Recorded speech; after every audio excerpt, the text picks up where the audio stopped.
FBI অফিসাররা চিন্তিত ছিলেন যে যেই জেলে কোনো বন্দীকে খোলা ছেড়ে দিলেও সে পালাতে পারবে না, তারপরও সেখানে কর্তৃপক্ষের নাকের নিচ থেকে 3 বন্দী কিভাবে পালিয়ে গেল।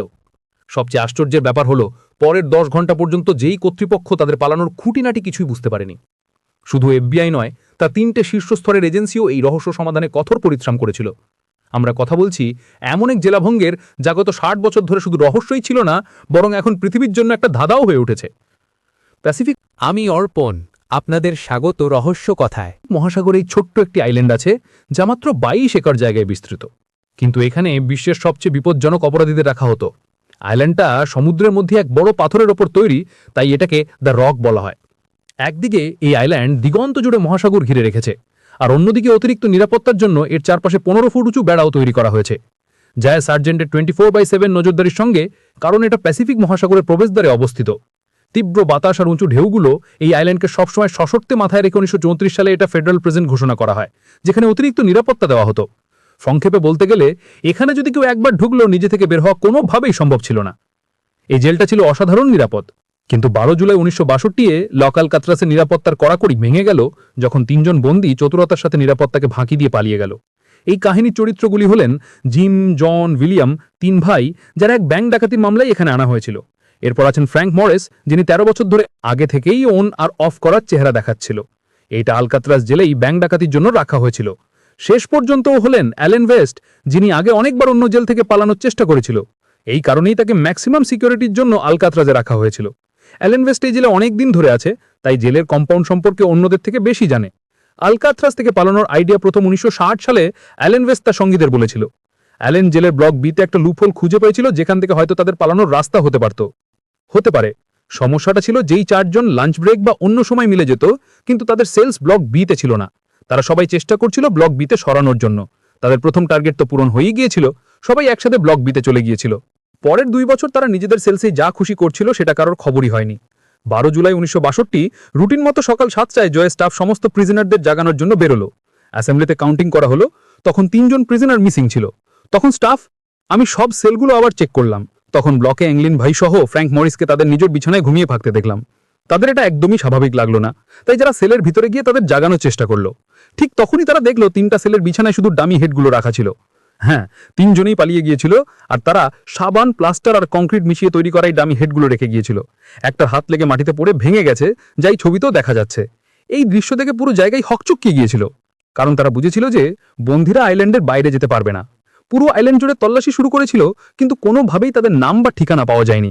সবাই একটাই ভাবছিল, এত বেশি নিরাপত্তার মধ্যে একটা নয় 3 জন বন্দী কি করে পাল্লে গেল। মনে ছিল যে পালানোদের মধ্যে অ্যালেন ওয়েস্ট নেই, যার ওপর আগে থেকেই নজর ছিল। তদন্তকারী দল ডাকা হয়েছিল এবং এফবিআইকেও রিপোর্ট করা হয়েছিল। দেখা গিয়েছিল যে 3 জনেই তাদের সেলের দেয়ালে লাগানো ছোট উইন্ডো ভেঙে বেরিয়েছে। এই ঘটনায় সবাই অবাক হয়ে গিয়েছিল। যখন দেয়ালের পাশে 3টে না, বরং 4টে ওয়েট ড্যামেজ ছিল। হ্যাঁ, চতুর্থ ওয়েট অ্যালেন ওয়েস্টের সেল থেকে ছিল, যেটা কোনো কারণে ওয়েট থেকে বের করতে পারেনি। অ্যালেন ওয়েস্ট এখন ভালো করে বুঝে গিয়েছিল যে তাকে বাঁচানোর কোনো সুযোগ নেই, তাই সে ঠিক করেছিল এই ব্যাপারটা সে ইনভেস্টিগেটরকে জানিয়ে দেবে। এটাই অ্যালেন এআরএফ করেছিল, কারণ সাপ্লেন অন এইটার জন্য ছিল। তারা ডামি হেড বানিয়েছিল, আর যেই চুলগুলো লাগানো ছিল সেগুলো জায়ের হেয়ার কাটের সময় চুরি করেছিল। 4টে সেলের ব্যাকওয়ালে একটা ছোট ওয়েট ছিল, যার সাইজ ছিল 5/930 ইঞ্চি। অ্যালেন এই সেলসের লুপহোল জানতো, কারণ সে জায়ের মেইনটেনেন্সেও কাজ করত। সে জানতো যে দেয়ালগুলো শুধু 6 ইঞ্চি মোটা, আর ওয়েটের দাগ সহজেই বড় করা যায়। 6 মাস ধরে 4টি বেস তার সুযোগ খুঁজে তারা এই ওয়েটের চারপাশে দাগ করত। তারা রান্নাঘর থেকে চুরি করা চামচের সাহায্যে এটা করত, আর শেষে তারা জায়ের ভ্যাকুয়াম ক্লিনারের মোটর দিয়ে একটা ড্রিল মেশিনও বানিয়েছিল। তারা এই খনন কাজের সময় সিগারেট রাখত, আর সামনে নিজেদের মিউজিক্যাল ইনস্ট্রুমেন্ট বা অন্য কিছু রেখে দিত। এটা মূলত মিউজিক্যাল আওয়ার্সই করা হতো, যখন হঠাৎ বেশ জোরে আওয়াজ হয়। ওয়েট একটা করিডোরে বের হতো, যেখানে কোনো সিকিউরিটি ছিল না।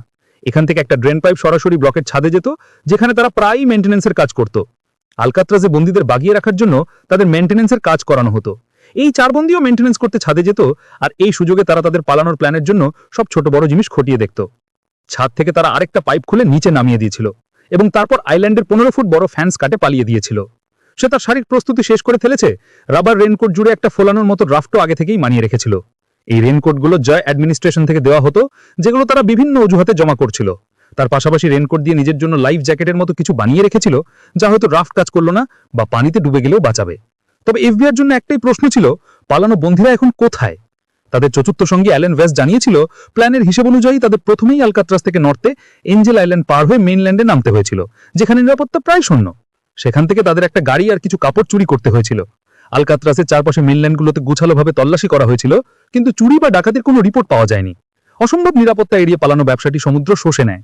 এখানে অ্যালেন ওয়েস্টের গল্পটাও এফবিআইকে বিভ্রান্ত করার জন্য তৈরি করা হয়েছিল। ওদের তিনজনের কোনো খোঁজ পাওয়া যাচ্ছিল না। ব্লক বিয়ের ছান্দে পাওয়া পায়ের ছাপগুলোই সেই সব কাণ্ড ঘটানোর আলামত ছিল। সে সিক্রেট ওয়ার্কশপ আর জিপি এর ওপরে লটকে নিচে নামিয়েছিল। পায়ের ছাপ দেখে এটা নিশ্চিত হয়ে গেল যে অ্যালেন ওয়েস্টের গল্প মিথ্যে নয়।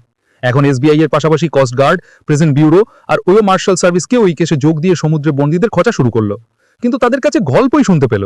কোনো বন্দী বা রাফট মেলেনি, লাইফ জ্যাকেটও পাওয়া যায়নি। পুলিশ কেস থেকে সরে এসে এখন এটা মিস্ট্রির মতো কাজ করা পরের দিন দুজনের মধ্যে কোস্ট গার্ডসের কাছে ভেসে আসা কাঠ দিয়ে তৈরি একটা পায়লা পাওয়া গেল, যা ধরা হয়েছে কি রাফটেরই একটা অংশ। তারপর রেনকোট থেকে তৈরি দুটো ব্যাগও মিলেছে, যার মধ্যে বন্দীদের ব্যক্তিগত জিনিসপত্র যেমন পরিবারের ছবি আর টিটিপত্র ইত্যাদি ছিল। এটা অনুমান করা হয়েছে যে ওই তিনজন বন্দী জীবিত অবস্থায় জমিতে পৌঁছায়নি, কারণ এই জিনিসগুলো এমন কিছু যা কোনো বন্দীও সহজে ছেড়ে যাবে না। কোনো মৃতদেহ পানির উপরে ভাসতে শুরু করে কিছুদিন পর। কিন্তু পরবর্তী অনেক মাস তদন্তকারী দল কোনো দেহ বা দেহের অংশ খুঁজে পায়নি। একটা তথ্য হলো ওই তিনজন বন্দী হয়তো রাফটে নয়, নিজ উদ্যোগে জমিতে পৌঁছেছে, কারণ 1962-তে পালানোর পর এফবিআই ইংল্যান্ড ব্রাদার্সের পরিবারের উপর কড়া নজর রেখেছিল। তাদের এক ভাতিজা ডেভিড ওয়েনার এফবিআইকে জানিয়েছে জন আর ক্লারেন্সের বড় ভাই মৃত্যুর সময় তার বোনদের বলেছিল যে তাদের ভাই ঠিকঠাক আছে আর তারা তার সঙ্গে যোগাযোগে আছে। অনেক পরিবারের সদস্য এফবিআইকে বলেছেন পরিবারের ছোট বড় দিনে দুই মেয়েকে অদ্ভুত মেকআপে ভালো লাগছিল, যেগুলো হয়তো জন আর ক্লারেন্সই পাঠায় বা বদলে আসতো। কিন্তু এরপর তারা দুজনেই আর কখনো দেখা যায়নি। এছাড়াও 15 বছর পর ইংল্যান্ড ব্রাদার্সের কাজিন ব্রাজিলে দুই ভাইকে ক্লাবে দেখা হয়েছে আর তাদের ছবিও তুলে ফেলা হয়েছে। তাদের পরিবারের কথাও একই, জোড়া ইংল্যান্ড ব্রাদার্সে। কিন্তু সেই মার্শাল সার্ভিসের তদন্তকারী মনে করেন এই ছবিতে যে মানুষটাকে দেখা যাচ্ছে ওর সঙ্গে ইংল্যান্ড ভাইয়ের মিল নেই। শেষবার কখন ছিল যখন ইংল্যান্ড ব্রাদার্সের বেঁচে থাকার খবর পাওয়া গেছে? এরপর আজ পর্যন্ত তাদের কোনো খোঁজ পাওয়া যায়নি। স্কেপের পরের বছরই আলকাত্রাস বন্ধ করে দেওয়া হয়। 1979-তে হিম্মত হারিয়ে এফবিআই আনুষ্ঠানিকভাবে এখান থেকে সরে যায়। এখন শুধু সেই মার্শাল সার্ভিসটা দেখুন, এটা এখনো খুলে আছে এবং খুলেই থাকবে যতক্ষণ না এখান থেকে বন্দী ধরে আনা হচ্ছে, তাদের মৃতদেহ পাওয়া যাচ্ছে, তারপর আর কেউ পালাতে পারছে না। কাতরাজ হিল আইল্যান্ডকে এখন একটা ন্যাশনাল পার্কে বদলে দেওয়া হয়েছে, যেখানে পর্যটকরা ব্লক বিয়ের সেই সেলগুলো দেখতে পারেন যেখানে প্রায় 60 বছর আগে ইংল্যান্ডের ভাই ফ্র্যাঙ্ক মরিস আর তার সাথে অ্যালান ওয়েস্ট বন্দী ছিল। আপনার কি মনে হয়? আমাদের কমেন্ট বক্সে লিখে জানাতে পারেন।